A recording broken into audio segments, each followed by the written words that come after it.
Have you ever wondered why some creatives flourish while others fall behind? A lot of it has to do with mindset. Today, we are going to tackle how to embrace your very own badassery, as I like to call it, to find the ultimate freelance success. Hi, I'm Julie Cortez, copywriter by day, freelance rock star by night. I have run my own freelance advertising copywriting business for more than 20 years. I have seen all sorts of things throughout my journey. And because I started noticing things really early on, I went out on this mission to kind of rectify some problems that I saw specifically for the self-employed creative. Things such as a lack of education, a lack of community, and a lack of even respect for the creative self-employed. So I started in 2003 a professional trade organization called the Freelance Exchange of Kansas City that caters specifically to those who are self-employed in advertising and marketing. Today, that organization has grown just so much beyond what I ever expected into this beautiful collective of like-minded individuals offering all of those things that we're missing: the community, the education, the support, the mentorship, social opportunities, networking opportunities, promotional opportunities, and the list goes on. From there, I went on, I created my own course called Freelancing 101, which I now teach as an adjunct professor at the world-renowned Kansas City Art Institute. I've been doing that for 5 years now and absolutely love it. Never in a million years did I ever think that I would be teaching as a professor a business class for artists at an art school, like ever. If you had asked me that 20 years ago, I would have told you you were nuts, but the opportunity landed in my lap and I absolutely love it. And because of that, so many of my professional peers started coming to me and they were like, hey, Julie, I want to take your class. I'm like, hey, great. You got to enroll and pay and go back to school. And nobody wants to do that. So it was like, hey, Cortez, light bulb moment. And I ended up opening a coaching arm to my business. So I can offer those same lessons that I'm teaching in the classroom to my fellow freelancers in the world. And from there, so many speaking opportunities, such as this one, have landed in my lap. And now I am also a professional speaker. So yeah, my journey has had all sorts of like twists and turns. I like to call them plot twists. I'm totally along for the ride. I am nowhere at all where I thought I would be, but 110% absolutely where I'm supposed to be. I live, breathe, coach, teach, speak, all things freelancing. And that's what we're going to jump into today. So as promised, what's coming up is we are first going to tackle the term freelance and what all that means. Then we're going to dive into setting boundaries, how to get paid, how to gain confidence, all of those things that are going to help you embrace your very own badassery, help you get ahead, help you find the ultimate freelance success. So let's get started here. For those who aren't familiar with the term, let's talk about the word freelance. Essentially what it means is that you don't have a boss, you work for yourself. You don't work for one particular client, you work for multiple clients, all right? Now, there are a million and one, that's an exaggeration. Okay, 101 different terms for somebody who's freelance. Maybe you've heard independent artist, maybe you've heard creative mercenary, or of course, my favorite, solopreneur, consultant, contractor. There's a ton. So let's just all agree for the sake of this presentation, it is what it is. No matter what you call yourself, you're still going to be able to benefit from this journey, if you will, today on freelancing. Okay, we all have similar opportunities. We all have similar challenges. We all wear multiple hats, right? No matter what your niche is, if you're a writer, a designer, a photographer, or even those who are fine artists, we all wear multiple hats. I like to refer to this as the O factor, because if you ask our counterparts what we do, they're only going to say that it's our primary niche, right? For me, it's copywriting. Oh, you're just a copywriter. Oh no, honey, I'm more than just a copywriter. I wear all the hats. I am the CEO, COO, CFO, CMO, and any other O you can think of. And then they're like, oh, like they have no idea, right? Does that sound familiar? Yeah. So as we're juggling all these hats, Something that we tend to forget when we go out and learn how to be an independent artist or learn how to be a freelance creative is the mindset part of it, right? There's so much to be said for your attitude and your perspective going into this and throughout this to ensure that you get ahead. This is the part that gives you the confidence to do what you do, to make sure that you don't get walked all over, and to make sure that you do what's best for you. All right. That said, I know that one of the biggest challenges out there for freelancers or independent artists is getting paid. So let's address that real quickly before we jump into the real nitty-gritty here. You know, I get asked all the time, Julie, what should I charge? How do I price my services or my products? And I wish I had an answer. Unfortunately, I'm going to be the bad guy here and be like, I don't know. But there is a reason for that. Because you can go online and you can find all of these pricing calculators, or what should I charge for my hourly rate? These formulas you should use, figuring out your cost of living, your cost of business, and then they give you a rate, that you should use. And that's great. If you charge hourly, if you charge by the project, that's a whole nother scenario, right? But B, what that doesn't take into account are all of these factors that really come into play, such as how many years experience do you have? How good are you at what you do? Is your phone ringing off the hook or is it not? Have you won multiple awards for your work or have you not? And then of course, last but not least is where do you live? Because I'm sure my fellow freelancers in New York City or San Francisco can command a much higher rate than me living in Kansas City, where the cost of living is much more affordable. And it's probably, I'm guessing here, but 10 times as much on the coast in the bigger cities. Okay, so I think it really depends on where you live. My biggest piece of advice to you is to find a mentor. Find somebody who does exactly what you do or something very similar to what you do, who maybe has a few years more experience than you, and ask them if they would mind sharing with you what they charged when they were in your shoes. That's going to be your biggest help right there. All right. So you set your rate, whether it's hourly or by the project or by the day or by retainer. You set your rate, whatever it is, you understand that your work has value and you price yourself accordingly. You have to remember that your clients or your customers are not just paying for your time. They are paying for your experience. They are paying for your expertise, for your talent level. It's not just your time. They're also paying for the results, right? No matter what niche you're in, you're going to have some sort of results, whether it's something pretty to hang up on the wall or something that they can use to further their business. So set your rates and then test them. All right, here's the biggest trick. Test your rates. Get some feedback on them. If you start getting a lot of pushback from prospective clients, you're probably charging too much. Now, conversely, if you start getting no pushback all the time, then it's time to raise your rates, right? But if you are somewhere in the middle and you're getting pushback just every once in a while, then I think you're probably good. You're probably at the right rate. Now, of course, don't forget to give yourself a raise every year. You are your own boss, so be the best boss ever and give yourself a raise every year. But please, please, please, for the love of all things purple, do not work for free. Do not work for exposure. Do not work on spec. Those are all industry no-nos. Why would anybody do that is what I want to know. For the chance of getting their name in something cool, you can do that on your own. And if you don't know how, come talk to me later and I will be sure to educate you on that process, because you can certainly you don't need that. Don't let people take advantage of you like that. Seriously, your work has value and you deserve to get paid for your time and for your expertise. Okay, so just say no.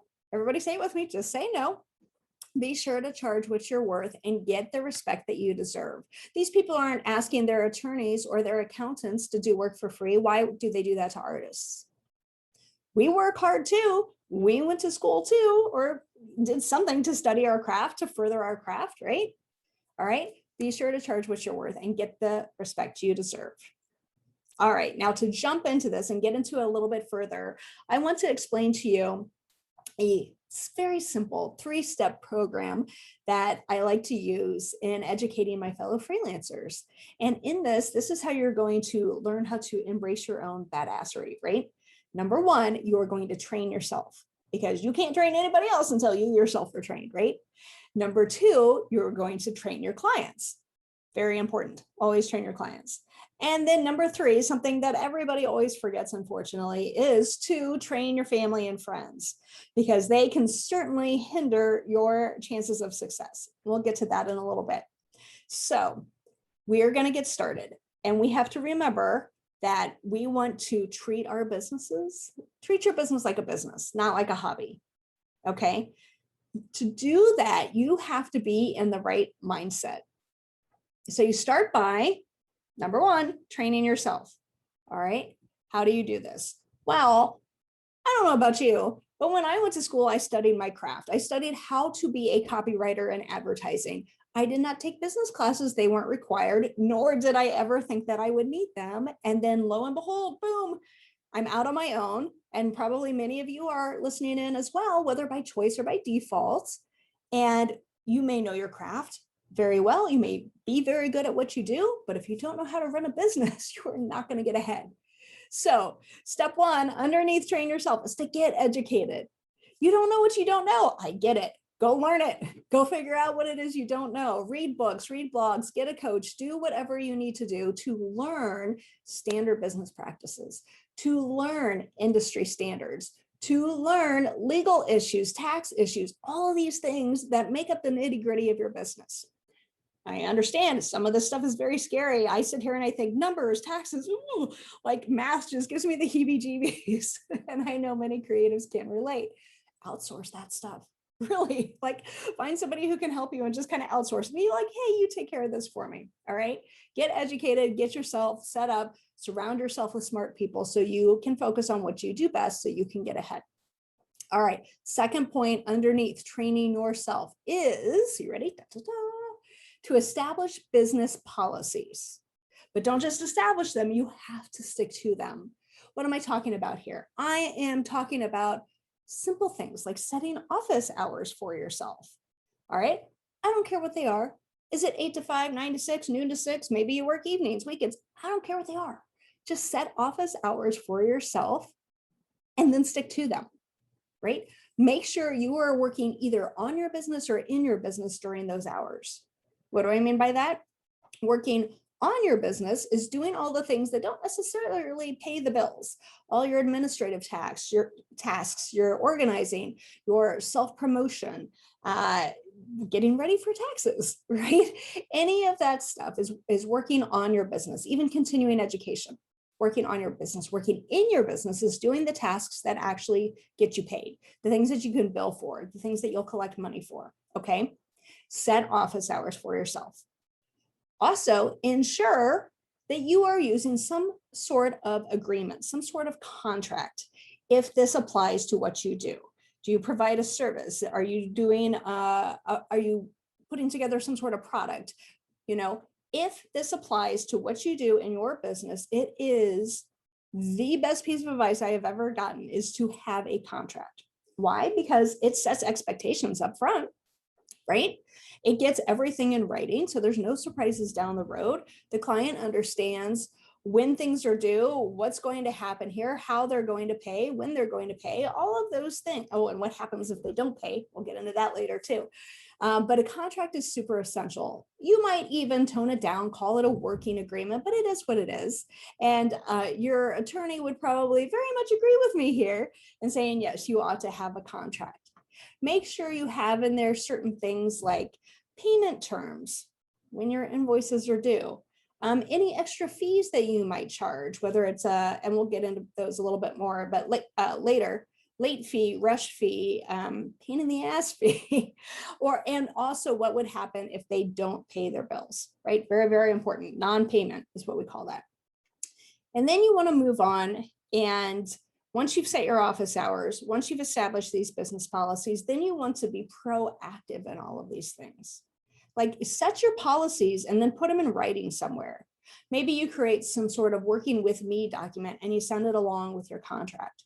Maybe you have it on your website and it's like on a back-end page where you can send your client or prospective client a link to it.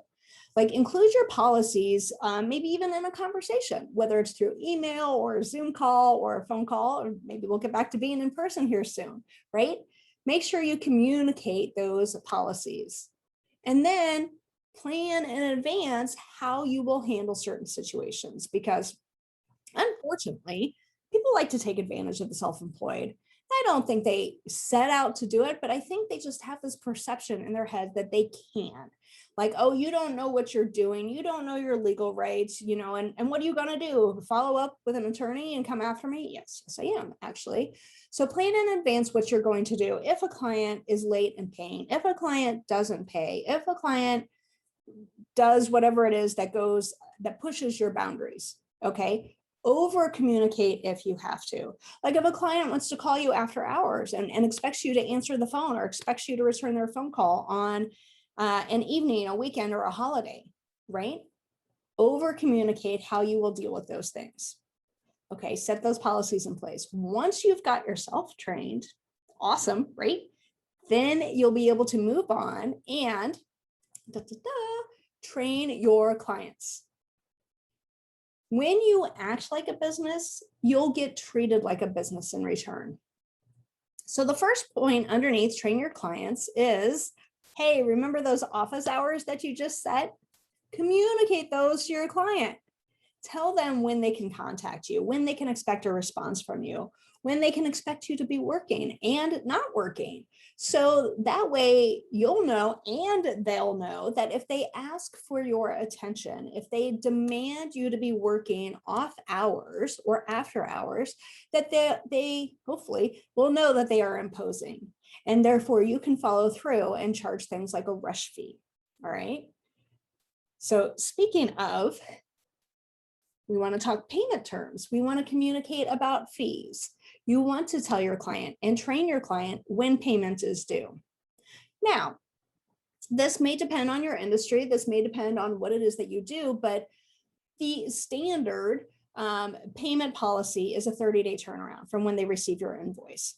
You may ask for it within 15 days. They may pay you within 10. Who knows? Or maybe you demand payment upfront, like if it's a physical product kind of thing. All right.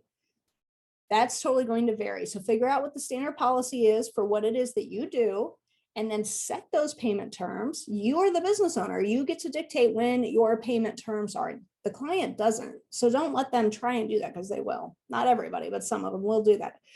And once you've got that set, then educate your client on this. Put it on your estimate, put it in your contract, put it on your invoice, of course, right? Let them know when payment is expected and what's going to happen if they are late.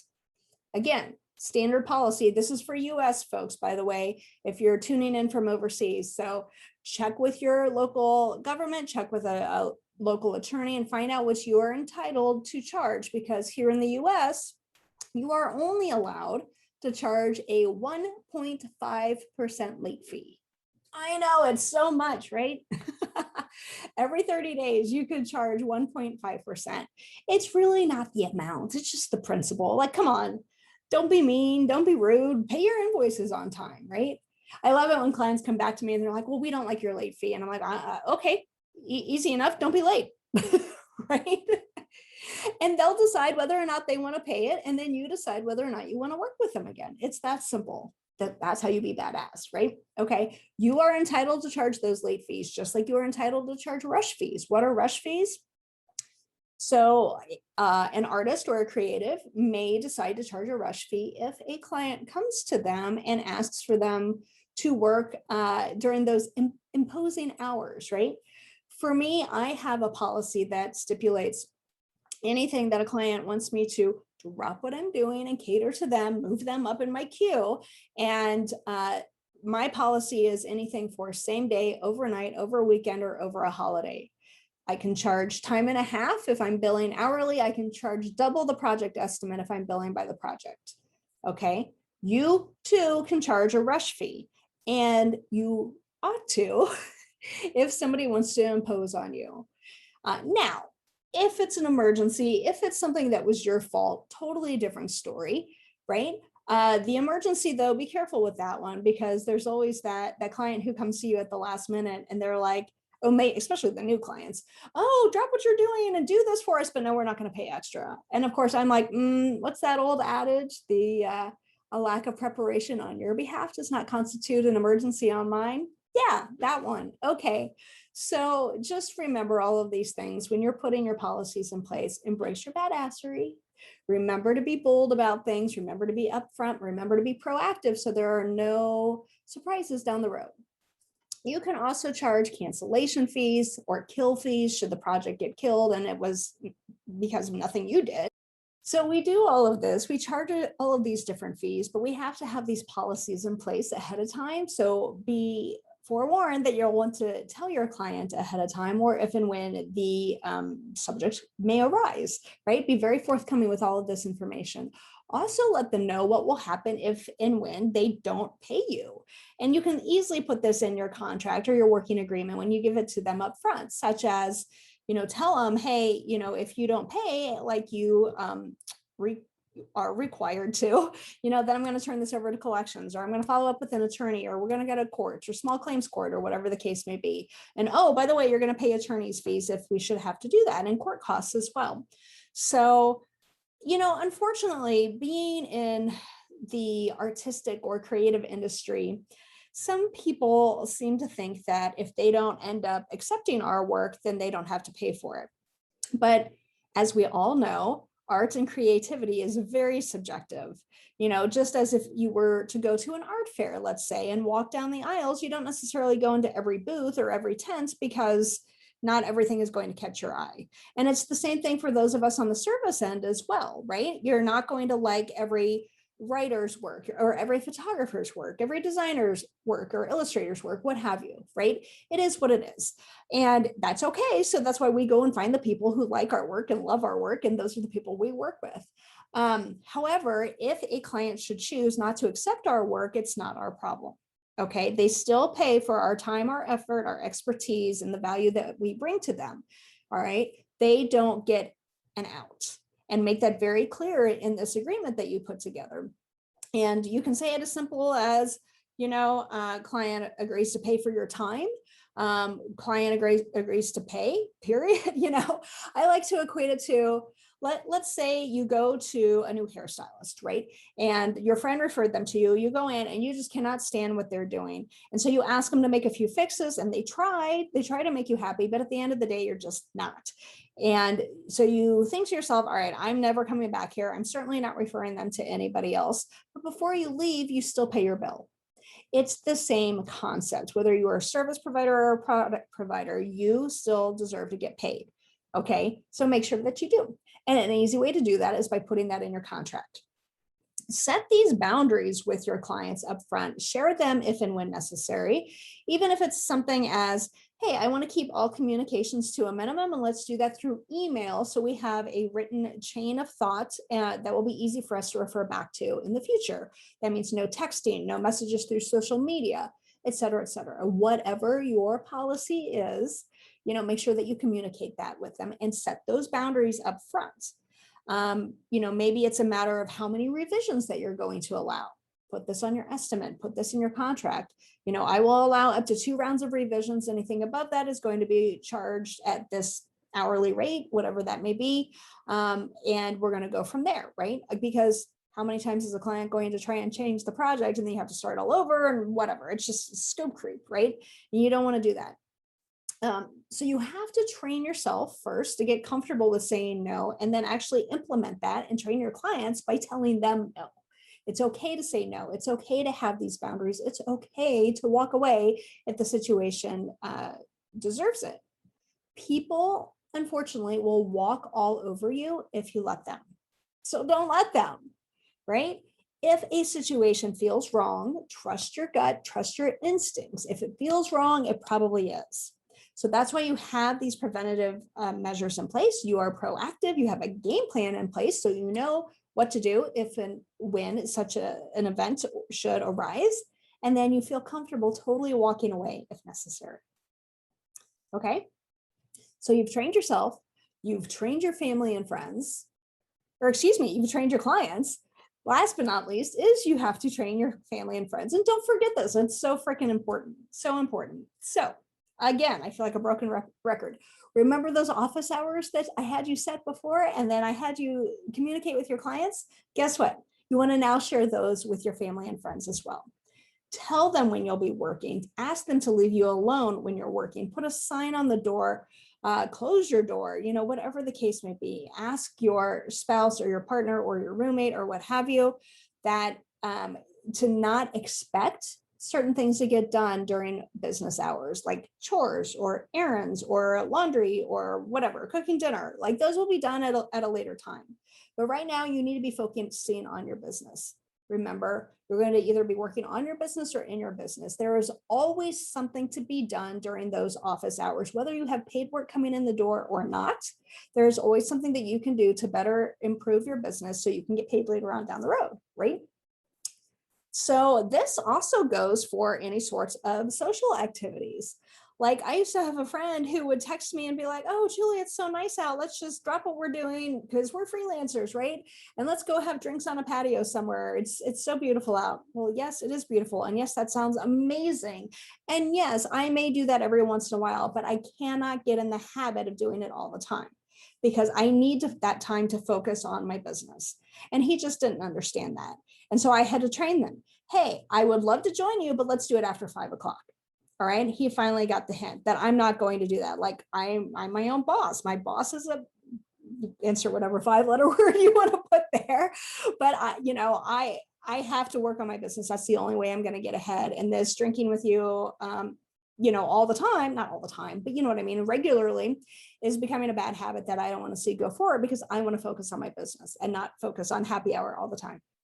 As much as I adored him and his company. So set expectations up front. If somebody should call you or text you or message you through social media in the middle of the day, unless it's urgent, there is no need for you to reply back right away. Okay. It can wait till you take a break or it's lunch or it's after hours. Those can all wait. All right. Try to explain to the other person, if they get upset that you didn't respond right away, try to explain to them that, hey, you have a job just like anybody else does. Just because you don't have a 40-hour-a-week full-time job, with company benefits and all that great stuff doesn't mean you're not working. And they should treat you as such, just as if it's the same thing.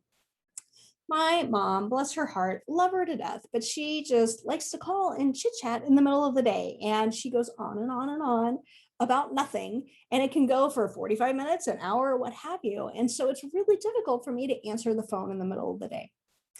And I'll tell you what happened a few years back. Now, this was quite a few years back, actually, when we still had home lines, landlines, and I'm working from home. It's the middle of the afternoon. And she calls my cell phone and doesn't leave a message. And then she called my home office number and didn't leave a message. And I'm like, that's weird. And then she calls my cell phone again and doesn't leave a message. And then she calls my home line again and doesn't leave a message. And I'm like, okay, something's up. And of course I'm getting scared. Like maybe there's an emergency, maybe something happened to my dad, right? So I pick up the phone right away and I call her and I'm like, no, Mom, is everything okay? And she's like, yeah, everything's fine. What are you doing? What do you mean, what am I doing? I'm working. It's the middle of the afternoon on a Tuesday, Well, drop what you're doing, Julie. Why, Mom? Why should I drop what I'm doing? Because there's a meat sale at the grocery store. Are you kidding me? Are you kidding me? You couldn't have left that as a message? You couldn't have told me that after hours? Why do you expect me to drop what I'm doing? First of all, that is a meat sale is not important to me. But why would you expect me to drop what I'm doing in the middle of the day? So I had to train her. Mom, I love you. I know you have good intentions, but please, please, please, if something important like that comes up, you can call, just leave a message. Let me know it's not an emergency. Let me know it's not important, and I'll get back to you later. Okay. She now knows that I will not answer my phone unless it's during a lunch break and I'm available, or if it's after hours. Okay. So I have her trained now, and you can do the same with your family and friends as well. Okay. Don't answer those messages unless it's urgent. Don't plan happy hours or movie dates or play dates or whatever you want to call them during the day. You need to be working on your business or in your business. So tell your family and friends that. Don't get into any of those habits so they think that it's okay to do that. Share these boundaries with them. Have a heart-to-heart with them if needed. Explain that you're working just like any other full-time person. Ask them to treat you the same way, not to bother you, not to expect things during the workday. You can do it. And this will help you find success because it will help you get in the right mindset that you need to be working during those hours and you need to be focusing on your business. And therefore, you will have a better chance of finding freelance success. You have to train people how to treat you, and they will learn by what you allow. So don't allow some of these things, right? If you like what you heard here today and you want reminders, I have a free PDF just for you. I call it my 7 tips to rock your solo business. You can go to my website to download this. Just go to juliecortez.com. That's Cortez with an S at the end. /sign up, just like you see there on the screen, and just simply put in your name and get the freebie.